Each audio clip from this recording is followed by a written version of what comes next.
Hello students, IIT brain में आपका स्वागत। आज हम फिजिक्स में एसएस क्रोटो के प्रॉब्लम 1.97 पर डिस्कस करेंगे। सो एक बार आप पहले क्वेश्चन सुने। A thin hoop is hinged at point A so that at the initial moment its centre of mass is almost above point A as shown in figure. चित्र दिखाऊंगा आपको मैं। Then the hoop is smoothly released and in time 0.5 second, its center of mass occupies the lowest position. अब आगे बोलता है the time in which a simple pendulum formed by a heavy ball be fixed on a weightless rigid rod whose length is equal to radius of hoop will return to the lowest equilibrium position if initially the ball was near the extreme upper position and was released without pushing is t.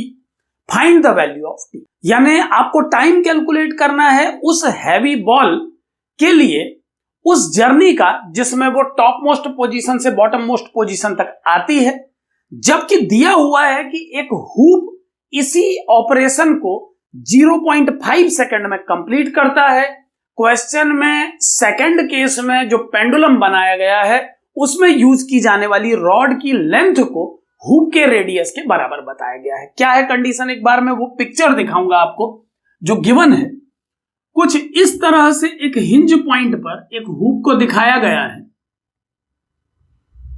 Hoop को कुछ इस तरह से रखा गया है कि इसका centre of mass just hinge point के ऊपर है। कुछ ऐसे समझे कि यहां पर यह हूप बंधा हुआ है और सेंटर ऑफ मास ठीक इसके ऊपर है। कुछ इस तरह से इन्वर्टेड कंडीशन में आप इस हूप को मान सकते हैं और इस पोजीशन से इसको फ्री किया जाता है।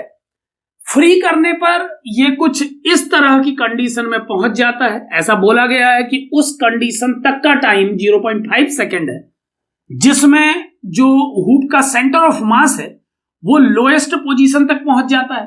सो इस कंडीशन से इस कंडीशन तक हूप को लाना है और इस प्रोसेस का टाइम 0.5 सेकंड गिवन है। यहां पर ध्यान दें, हम जानते हैं कि इस तरह के कैलकुलेशन बहुत डिफिकल्ट होते हैं जिसमें एक पार्टिकल अपनी कंप्लीट सर्कुलर जर्नी का वर्टिकल सर्किल में 50% कवर करता है या कंप्लीट टाइम निकाल पाना डिफिकल्ट होता है। सो इस क्वेश्चन में इस हूप की जर्नी, इस हाफ जर्नी के लिए टाइम को दिया हुआ है ऑलरेडी और क्वेश्चन को रिलेटिवली क्रिएट किया गया है। अब ध्यान से सुने, क्वेश्चन को पूछा किस तरह से है।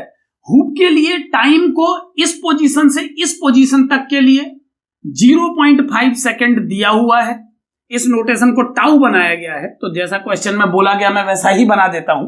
सो 0.5 सेकंड में ये हूप इस पोजीशन से इस पोजीशन तक आ जाता है। टाइम ऑलरेडी गिवन है और अब रिलेटिव क्वेश्चन क्रिएट करने के लिए एक दूसरा पिक्चर बनाया गया है जिसमें एक वेटलेस रॉड से एक हैवी बॉल को बांधा गया है। रॉड की लेंथ को इस हूप के रेडियस के बराबर बताया गया है और उसे भी ठीक हूप की तरह इन्वर्टेड कंडीशन में रख के मूव कराया गया है और उस कंडीशन तक के टाइम को पूछा गया है जिसमें यह हैवी बॉल इस वेटलेस रॉड से बंध करके इस पोजीशन तक पहुंच जाती है। सो आपको एक जैसी दो सिचुएशंस दी गई है। क्वेश्चन के डायग्राम्स को देख के ही ये क्लियर हो जाना चाहिए कि ये एक कंपैरेटिव प्रॉब्लम। ये बात बिल्कुल याद रखें कि इस पोजीशन से इस पोजीशन तक जाने में जो समय लगता है, अगर उस समय को कैलकुलेट करना होता तो ये काफी डिफिकल्ट केस होता, कंबरसम केस होता। इसीलिए क्वेश्चन को क्रिएट करते समय राइटर ने आपको एक सिचुएशन का टाइम बता दिया है और उससे कंपेयर करके दूसरी सिचुएशन का टाइम निकालने को कहा है। इस तरह की प्रॉब्लम दोनों मोशन के बिहेवियर को कोरिलेट करके निकाली जा सकती है। सो अगर इस डायग्राम के बारे में डिस्कस नहीं किया गया होता और केवल इस हूप को बना के टाइम पूछा गया होता इस पोजीशन से इस पोजीशन तक जाने का, तो ये काफी कम्बरसम कैलकुलेशन से जुड़ी हुई प्रॉब्लम होती। इसके इंटीग्रेशन केसेस बड़े कैलकुलेटिव होते, लेकिन इस तरह के रिलेटिव प्रॉब्लम जब बनते हैं तो इन्हें आसानी से सॉल्व किया जा सकता है। यही वजह है कि एसएस क्रोटो ने इस प्रॉब्लम में आपको टाइम निकालने को नहीं कहा है, एक सिचुएशन का टाइम बता के आपको उसी जैसी एक दूसरी सिचुएशन का टाइम निकालने को बोला है। तो ध्यान दें कैसे हम इन टाइम को कोरिलेट कर पाएंगे। इसको इनिशिएट करने के लिए पहले मैं इस हूप को आपके सामने लाना चाहूंगा। मैं इस हूप को किसी आर्बिट्रेरी पोजीशन पर क्रिएट करना चाह रहा हूं। थोड़ा सा आप इस पर ध्यान दें। ये मैंने हुक क्रिएट कर दिया है और इस हुक को मैं इसकी बॉटम मोस्ट पोजीशन से कुछ शिफ्टेड शो करना चाहता हूं। सो मैं उस हिंज पॉइंट को इस पोजीशन पे मान रहा हूं। आप ये मान लें कि इस कंडीशन से इस कंडीशन तक इसको लाया गया है स्मॉल ऑसिलेशन करा के, और अब इस कंडीशन में अगर मैं इसके मोशन पर डायनेमिक्स लगाऊं तो क्या पिक्चर बनेगा, ध्यान दें। आप ये समझ लें कि पहले ये हुक कुछ इस कंडीशन में रहा होगा जिसे कुछ इंपल्स देके इस सिचुएशन में लाया गया। अब इस कंडीशन में इस पर अगर मैं सारे फोर्सेस बनाऊं तो एक फोर्स इसके सेंटर पे mg बनाया जाएगा, जबकि दूसरा फोर्स इस हिंज पर लगने वाला फोर्स होगा। सो अगर मैं हिंज के अबाउट टॉर्क की इक्वेशन लिखूं इस सिस्टम के लिए, तो हिंज पर लगने वाले फोर्सेस मुझे कैलकुलेट नहीं करने पड़ेंगे अपने कैलकुलेशन में। सो कैसे इक्वेशन लिखी जाएगी समझें।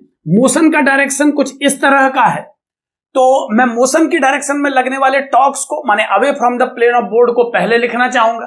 क्लियरली इस हिंज के अबाउट mg ही टॉर्क दे रहा है, सो मोशन को सपोर्ट करने वाले टॉर्क नहीं है।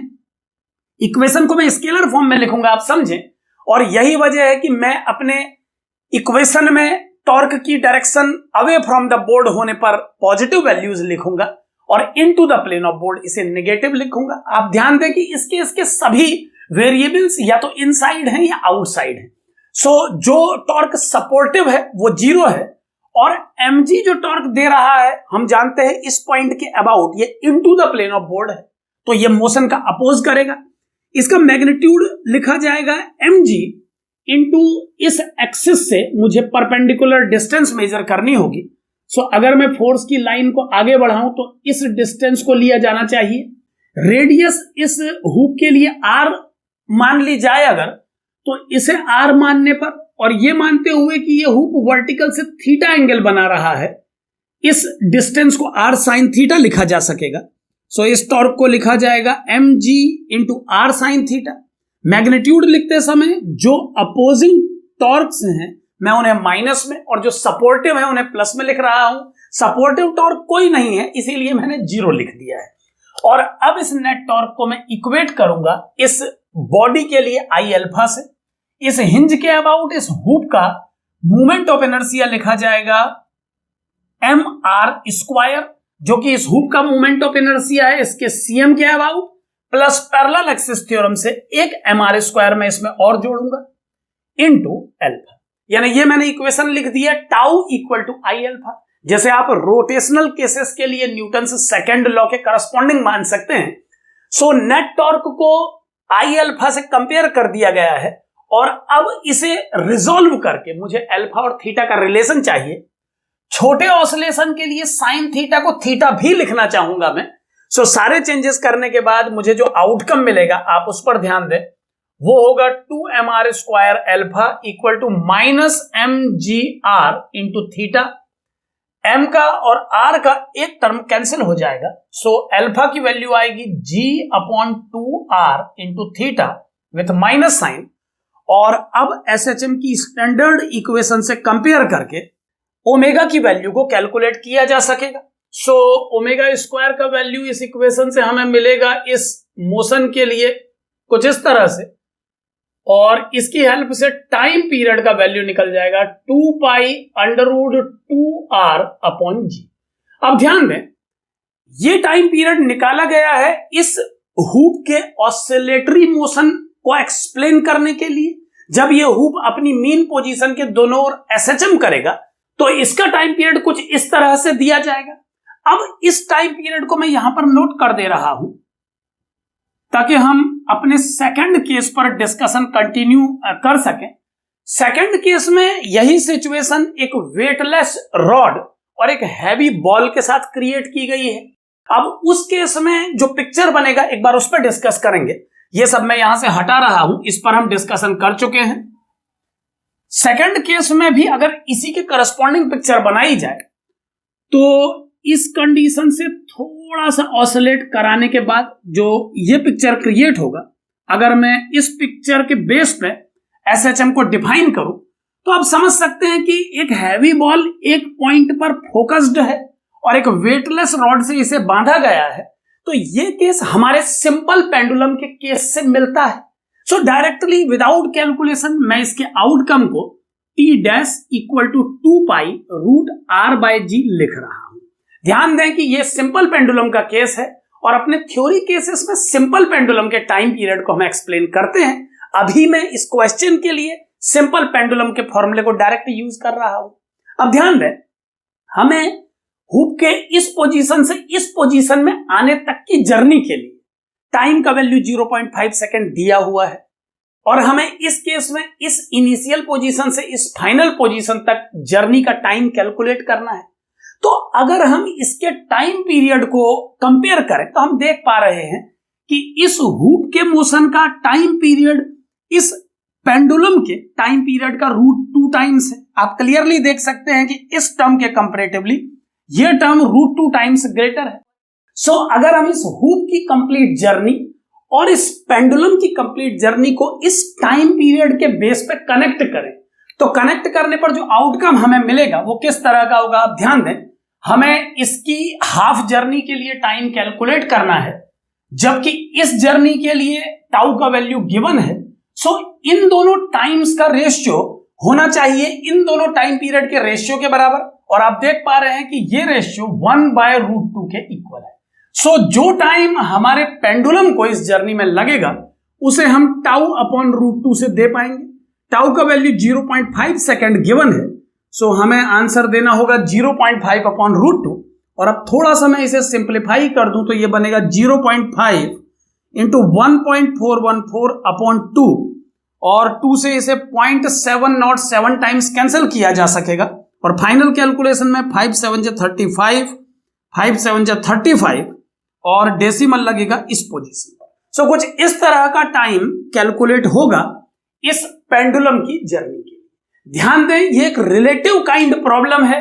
इस प्रॉब्लम में एब्सोल्यूट वैल्यूज नहीं पूछी गई हैं। किसी एक सिचुएशन के लिए टाइम देके दूसरी सिचुएशन के लिए करस्पॉन्डिंग टाइम पूछा गया है। आप ये देख पा रहे हैं कि ये एक फिजिकल पेंडुलम का केस है जिसमें एक हुप मोशन कर रहा है और ये एक सिंपल पेंडुलम का केस है जिसमें एक बॉल मोशन कर रही है। तो इनके टाइम पीरियड को बेस बना के इस क्वेश्चन में हमने इस करस्पॉन्डिंग जर्नी के लिए टाइम को कैलकुलेट किया है। सो इस तरह की प्रॉब्लम को आप दो अलग अलग केसेस में किसी टर्म का करस्पॉन्डेंस लेके एक्सप्लेन कर सकते हैं। यहां पर इस प्रॉब्लम में मैंने दोनों मोशंस के टाइम पीरियड को बेस बना के एक के टाइम के बेस पर दूसरे का टाइम निकालने की कोशिश की है। Thank you.